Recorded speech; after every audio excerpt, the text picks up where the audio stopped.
और भाव से भज ले इन्हें तो भव से बेड़ा पार है। और भाव वाले भक्त का भगवान पर भी भार है। और इसीलिए परब्रह्म का होता यहाँ अवतार है। भाव का कर्ज इतना है ना कि उस भाव के कारण परमात्मा इस भारत भूमि में जन्म लेता है। इसीलिए परब्रह्म का होता यहाँ अवतार है। हमारे जीवन में कभी भी कोई भी भाव आए तो हमें उस भाव में रुकना चाहिए। हम और आपके हृदय की विडंबना जानते हो क्या है कि हम किसी भाव में अभी बैठे नहीं हैं, हम किसी भाव में अभी रुके नहीं हैं, हम किसी भाव में अभी टिके नहीं हैं। हमारा भाव जो है वो बदलता रहता है। क्या बदलता रहता है?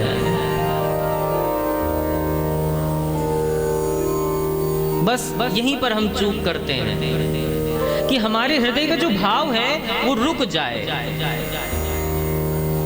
लेकिन हमारा भाव रुकता नहीं है। आज इनके लिए, कल उनके लिए, ऐसा कर करके हम अपना भाव रोक नहीं पाते। और जब तक हम किसी भाव में रुकेंगे नहीं, तब तक हमारा कल्याण होने वाला नहीं है। आज तक हम मंदिर में जाते हैं,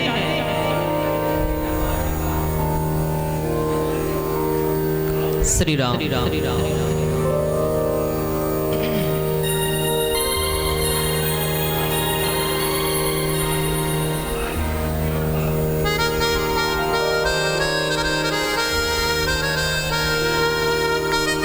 बोले श्री सीताराम जी महाराज की जय। जो जहां पर स्थान पाइए बैठ जाइए और शांति के साथ कथा श्रवण करिए। कथा में बैठ करके कथा को श्रवण करने का महत्व है। हम कैसे बैठे, कहाँ बैठे, इसका महत्व नहीं है। बैठने की जगह नहीं है। रघुनाथ की कथा है, कुछ क्षण के लिए खड़े होकर के सुन लो, क्या चला जाएगा। जो करना है आसन सिद्धि, योग सिद्धि सब करना अपने आश्रम पे जा करके, अपनी कुटिया में जा करके, अपने घर जा करके। ये तो रघुनाथ की कथा है, राम कथा की गंगा है। किनारे पाओ तो किनारे डुबकी लगा लो, बीच में पाओ तो बीच में डुबकी लगा लो। यहाँ महत्व डुबकी लगाने का है, किनारे और बीच का नहीं है।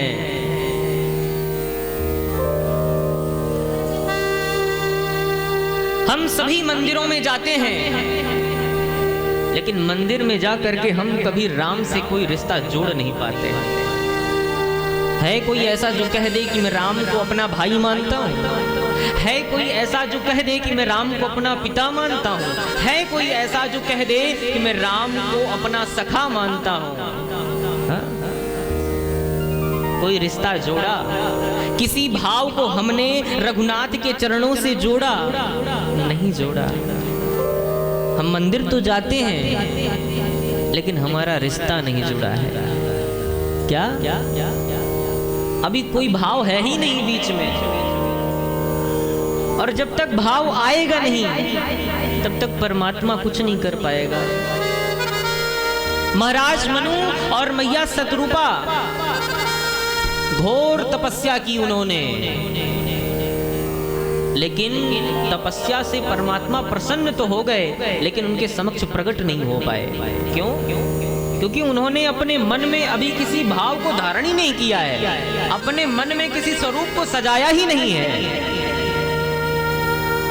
आकाशवाणी से आवाज आई कि मनु, मैं आपके समक्ष तब तक नहीं आ सकता जब तक आप अपने मन में किसी स्वरूप को सजाएंगे नहीं। आप मुझे अपना बेटा बना लीजिए, मैं अभी छोटे से बालक के रूप में आ जाऊंगा। आप सखा बना लीजिए, अभी सखा बनकर आ जाऊंगा।